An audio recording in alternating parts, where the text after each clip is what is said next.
It's been 3 weeks since Tom Brady announced that he was leaving the New England Patriots and he was heading off to Tampa Bay to presumably finish his career. Now, for some people, this was shocking news. For those of you listening to this podcast, it wasn't really much of a surprise at all. We have been talking about this for 3 or 4 months now, that at the end of the 2019 season, it was likely that Tom Brady was going to be leaving New England. Now, as you would expect, Tom Brady has said his goodbyes to New England a couple of times. He released a statement to the fans thanking them, released another statement that was more geared towards Robert Kraft and the organization itself. He's tweeted out his thank yous, again, on social media. In case you didn't know or pick up on the fact, Tom Brady appreciates the 20 years that he spent in New England. I think that we're all aware of that now.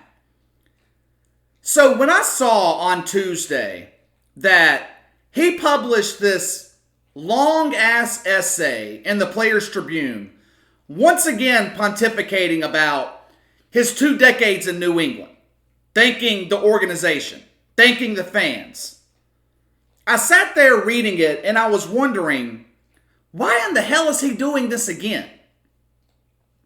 I did find it interesting that in that entire essay, he never mentioned Bill Belichick.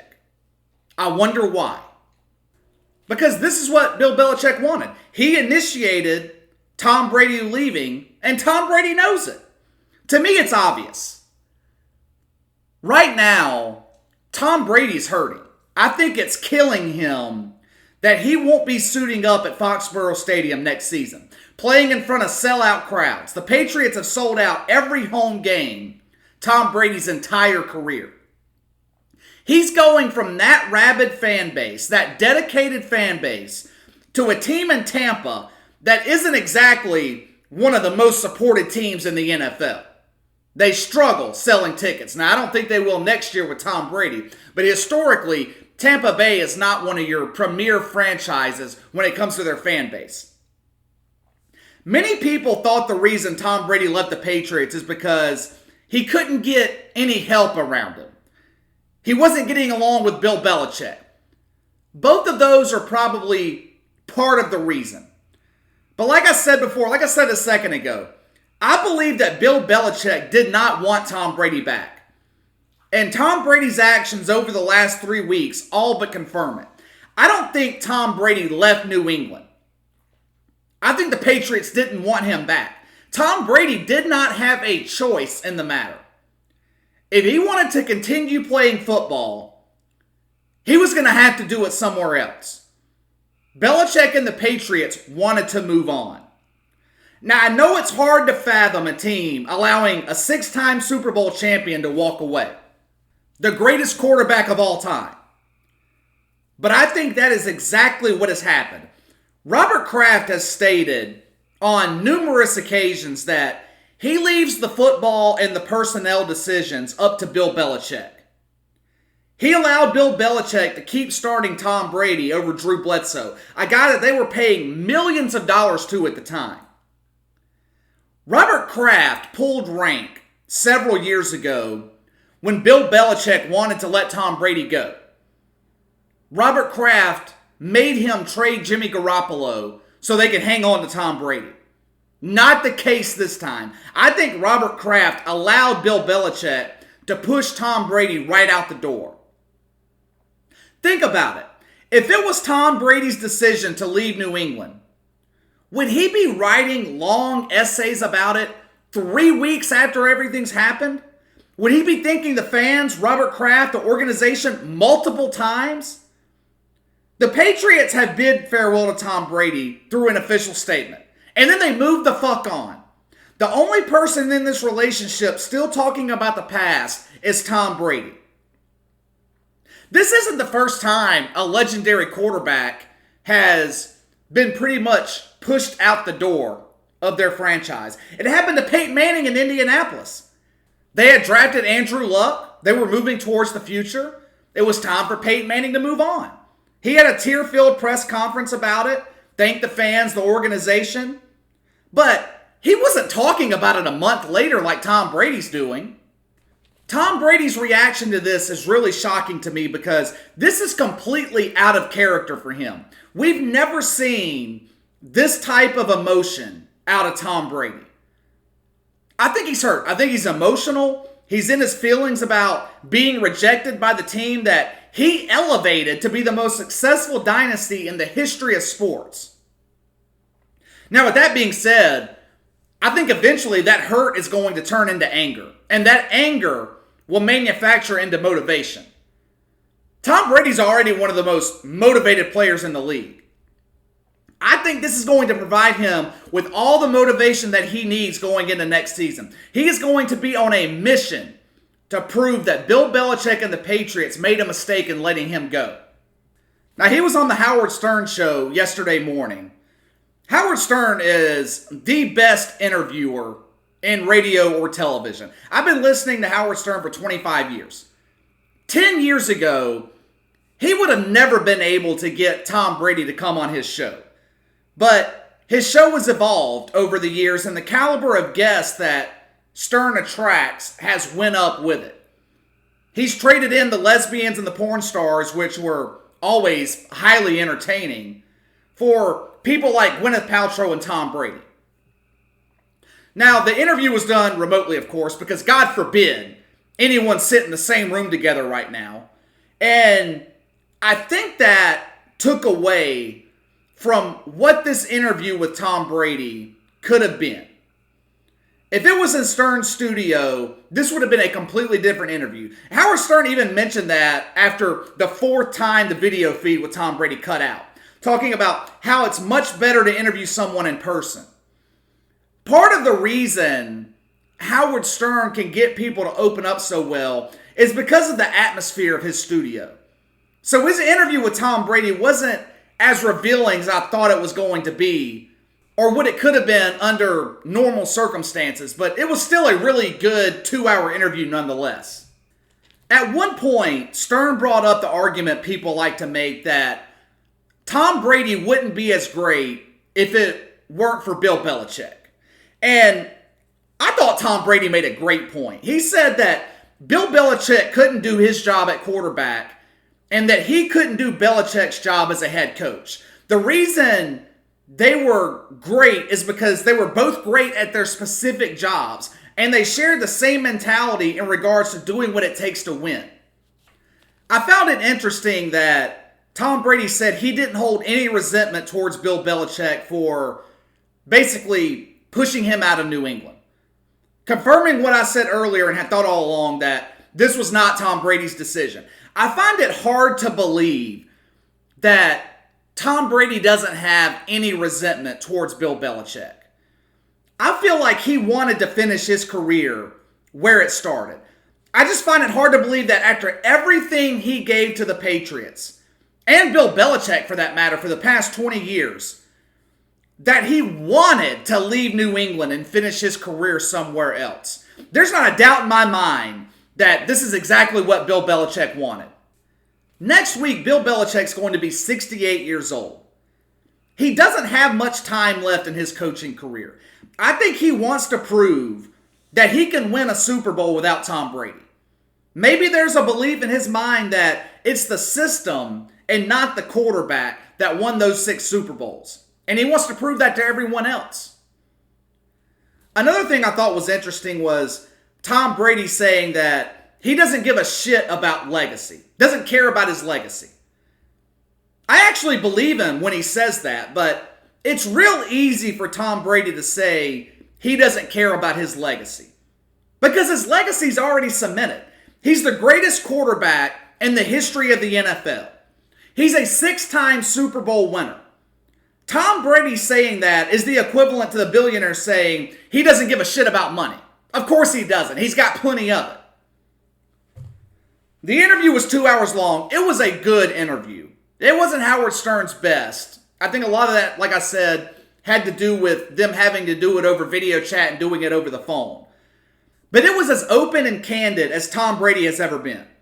He went into detail about his marriage, things in his personal life, talked about smoking weed in high school.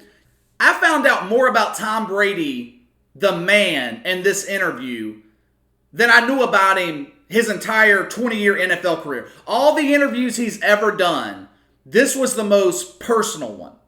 So if you didn't hear it, I highly recommend you check it out. But at the end of it, it didn't change my opinion about what happened with New England one bit. I still think Tom Brady's feeling hurt by how it ended. Honestly, I mean, who can really blame him? It was not the perfect way to end a 20-year relationship. He spent the majority of his adult life up there. Like we talked about on Tuesday, I think these legendary players want to end their careers where their legend was born. That's why Kobe stayed with the Lakers. He knew later in his career they did not stand a chance at winning a title. But he grew up as a Laker, he retired as a Laker. I don't think it's going to tarnish Tom Brady's legacy, the legacy that he says he doesn't care about, by finishing his career in Tampa. But it's definitely not going to be the same next season, not seeing him line up under center with Bill Belichick on the sideline. All right, let's move on. Everyone is all up in arms right now over Rex Ryan. He was on ESPN last Friday, and he was asked about the Dallas Cowboys giving Amari Cooper $100 million over the next 5 years. Rex Ryan does not like the contract. He said that Amari Cooper is the biggest disappearing act in the NFL. He disappears on the road. He disappears against good teams with good cornerbacks. And he flat out said that he wouldn't pay this turd. That was his word, not mine. And by God, did he offend all the softies in this country by calling Amari Cooper a turd. A word that you would use in the 3rd grade if you wanted to insult someone. I've seen fellow podcasters in the YouTube community chastising Rex Ryan. NFL insider Ian Rappaport has called for Rex Ryan to apologize. You shouldn't call Amari Cooper a turd, Rex. Go say you're sorry and go to your room. It's unbelievable. Where are we at in this country when people get offended when someone gets called a turd? Was it juvenile? Yes. But if you listen to what Rex Ryan said in context, I don't think he was trying to be malicious towards Amari Cooper. He was just calling it like he sees it. Amari Cooper plays like shit at times and isn't worth $100 million. That's just the truth. He said the money should have went to Dak Prescott. That Dak is the reason the Cowboys were one of the top offenses in the league last season. Now, I personally highly disagree with giving Dak $100 million, but not going to get into that again. I went into great detail on this podcast about why Dak Prescott is not worth the money. If you want to hear all that, check out the archives on YouTube. Rex Ryan is absolutely right about Amari Cooper. Cooper had 4 games last season with 100 or more receiving yards. All at home, of course, because he disappears on the road. One was against the Giants, one of the worst defenses in the league last season. One was against the Packers, but that's kind of misleading because the Cowboys were trailing by double digits the majority of that game. He and Dak were just padding stats. The other 2 were in the loss to Minnesota and the home win against Philadelphia. He was great in both of those games. But the problem with Amari Cooper, just like Rex Ryan said, he disappears when the team needs him most. Week 6 against the Jets on the road. Cowboys are riding a 2-game losing streak. People are starting to question whether the Dallas Cowboys are legit. Once they started playing playoff caliber teams, they started losing. So Dallas is playing the Jets, one of the worst teams in the league. And Amari Cooper was a non-factor. 1 catch, 3 yards. Week 12, on the road in New England. Cowboys at this point are fighting for the NFC East. This was a huge game. The Cowboys defense did their job. Held Tom Brady and the Patriots to 13 points at home. You know how many catches Amari Cooper had? 0. Week 16 at Philadelphia. The Cowboys' season is on the line. They win this game. They win the NFC East, clinch a home playoff game. The Eagles' injury report at this point is the size of an encyclopedia. Philadelphia was signing players off the fucking street just to fill roster spots to field a team. In the biggest game of the season, Amari Cooper was targeted 12 times. He caught 4 passes for 24 yards. Let me just put this into perspective for you so you understand how bad this contract is for the Dallas Cowboys. Amari Cooper is making more money than Michael Thomas, the best wide receiver in the NFL. You know how many games Michael Thomas had last season with 0 catches? None. Michael Thomas had 10 games with 100 or more receiving yards. More importantly, when the Saints needed him most, he rose to the occasion. The 5 games Drew Brees was out, Michael Thomas averaged almost 111 yards a game. Week 13 against San Francisco, 134 yards and a touchdown. Week 16 on the road against Tennessee. New Orleans fighting for the number 2 seed at that point. He had 136 yards and a touchdown. Michael Thomas is doing all this being covered by the best cornerbacks on every team. He's being double teamed and he's still unstoppable. Can you say that about Amari Cooper? Of course you can't. People can bash Rex Ryan all they want about calling Amari Cooper a turd. Quit being fucking soft. The last thing we need in this country is more political correctness. I don't think Rex Ryan meant anything personal by it. He was just being honest about Amari Cooper's play on the field. Because he's absolutely right. Amari Cooper is not worth $100 million. Hell, there's only a couple of receivers in the NFL worth that kind of money. Dallas is committing that kind of money to Amari Cooper, and they don't even have a long-term quarterback in place. Dak Prescott's playing on the fucking franchise tag. But this is typical of Jerry Jones and the Dallas Cowboys. Overpaying players. They did it with Orlando Scandrick, Marcus Spears, Sean Lee, who was one hell of a linebacker and the captain of the defense at one point, but he was consistently hurt. He spent more time on the sideline than he did on the field.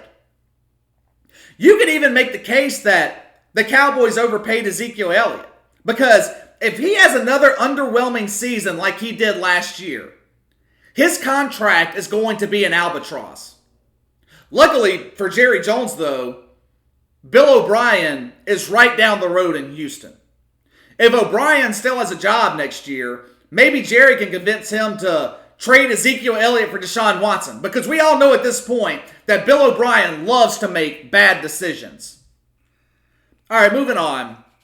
Since this coronavirus outbreak started, I've mentioned several times on this podcast how important sports are to us in America. We've been without the NBA for almost a month now. If you're a fan of Major League Baseball, you missed opening day, which to many baseball fans is one of their favorite days of the year.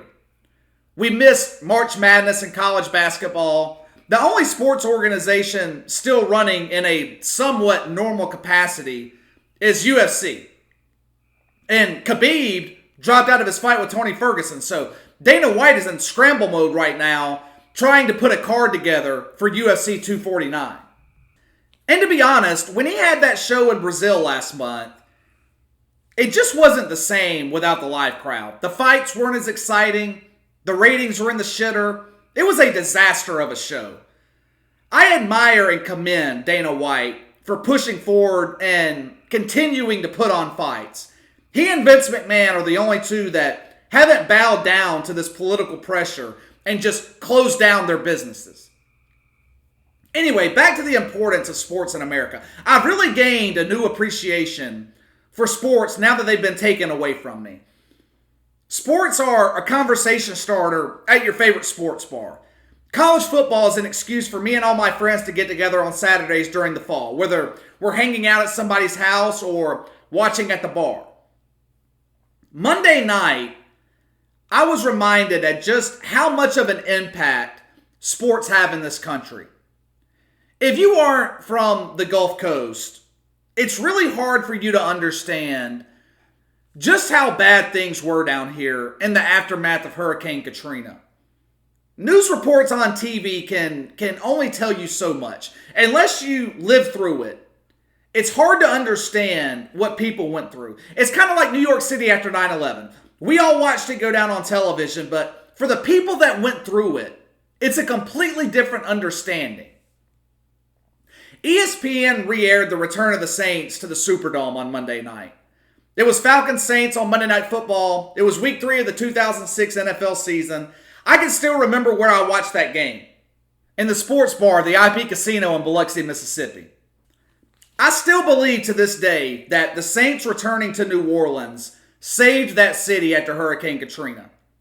Back in 2005, in the aftermath of the storm, Tom Benson, who owned the Saints, was seriously considering moving the team. There were rumors of the team moving to San Antonio, rumors that they could move to Memphis. That 2005 season for us Saints fans was miserable.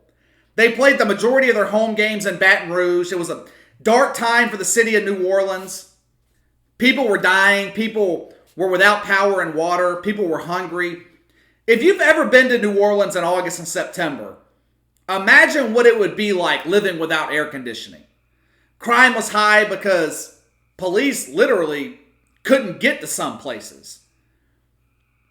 You fast forward to 2006, and there was beginning to be a glimmer of hope. Power was restored to most places in New Orleans, but the city still resembled a war zone. When Sean Payton was recruiting Drew Brees, he drove he and his wife Brittany around New Orleans. He was showing them the places in the city that had recovered, some places that they could possibly live. But he took a wrong turn and ended up in an area that was still fucked up. Houses split in half, death in the air. Sean Payton was convinced at that point there was no way that Drew Brees was coming to New Orleans. We all know what happened. Brees ends up signing with the Saints. For the first time in years, there was excitement surrounding the New Orleans Saints.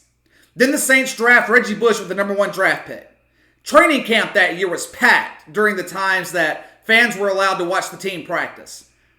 By the time the preseason came around, the Superdome still wasn't quite ready, so they had to play their games at other stadiums throughout Louisiana. The Saints started the regular season with 2 straight games on the road and went 2-0, which was unfathomable. They had a statement win week 2 in Green Bay when they went to Lambeau Field and beat Brett Favre and the Packers. And then came week 3, the return of the Saints to the Superdome. The NFL set it up perfectly with Michael Vick and the rival Falcons coming in. The Superdome was electric that Monday night. This game and the 2009 NFC Championship game when the Saints clinched a berth in the Super Bowl was the most electric crowds that's ever been inside the Superdome. When Steve Gleason blocked that punt in the first quarter, the roof blew off the building. You could feel the emotion even when watching the game on TV. For 3 hours that Monday night, everyone in New Orleans forgot about what was going on outside of the Superdome. They forgot about their lost homes, their lost jobs, the 12 plus months of pain and suffering. For 3 hours that night, the Saints were 3-0 and the top team in the NFL. I say all that to make the point that in this country, sports have always gotten us through difficult times. I don't know where the city of New Orleans would be today without the Saints. I don't think the city would have rebounded without the Saints coming back. The team was a big reason that the city recovered. If you've never been to New Orleans, you really don't understand how special the city really is. Yes, it stinks in some parts. Yes, the crime is high. But there is a feeling, there is an atmosphere on Saints game day that isn't replicated anywhere else in the country. It's indescribable. You look at history, and anytime America has been through a difficult time, sports have always been there to help us recover. After the Second World War, baseball helped the country get back to normal. After 9/11, the NFL and Major League Baseball helped the country recover. I remember President George Bush throwing out the first pitch at Yankee Stadium after 9/11. It was symbolic. The message was that everything would be okay. It's time to get back to normal. I think it's going to be the same with the coronavirus recovery in America. Sports will be what brings us back to normal. If you think about it, the NBA is actually what kicked off the entire country shutting down. Before Adam Silver suspended the regular season in mid-March, COVID-19 wasn't even on my radar. Once the NBA was shut down, it was like a domino effect. Every day after that, it seemed like new things were being shut down in this country. But it's going to be the same way with the recovery. Major League Baseball is looking to begin play in May. But I think Adam Silver and the NBA are going to have to lead the way. Once the NBA decides to resume play, I believe that everything else in America will return to normal. And I'm not talking about some ridiculous horse tournament either. I'm not talking about playing games in empty arenas. I'm talking about a full-scale NBA schedule returning to normal. I don't think we're too far from seeing that happen.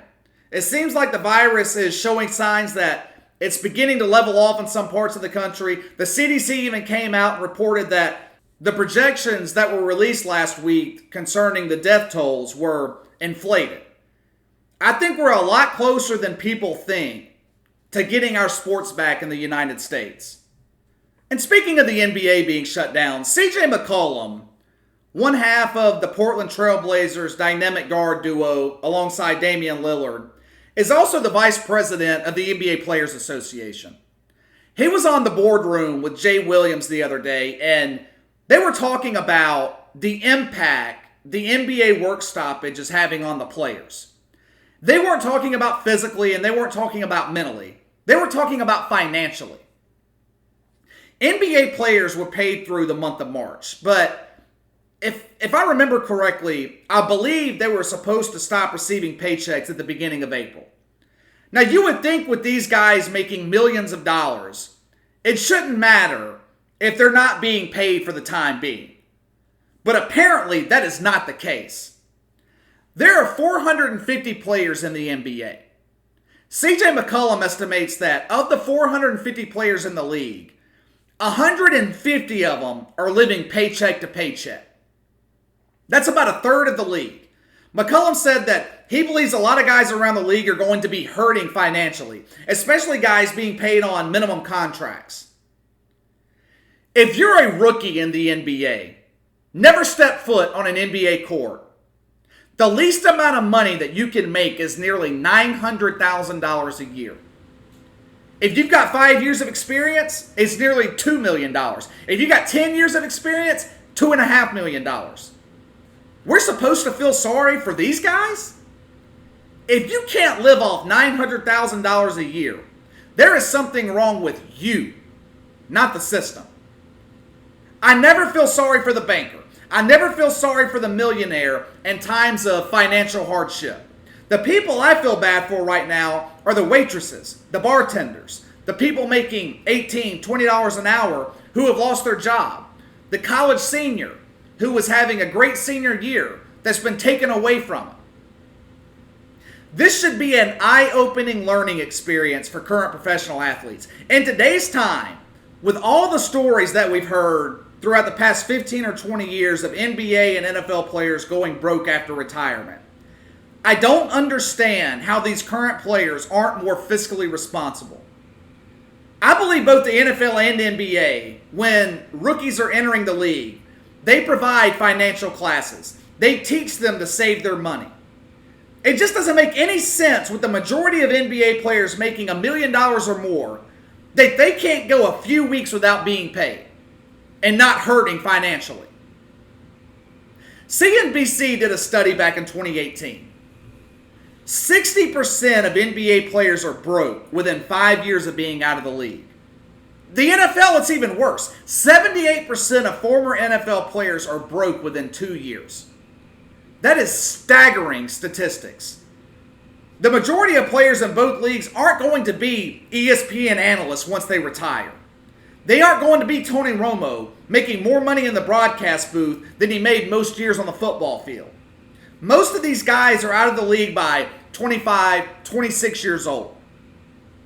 So if you make $5, $10 million over that time period, that's got to hold you over for the rest of your life.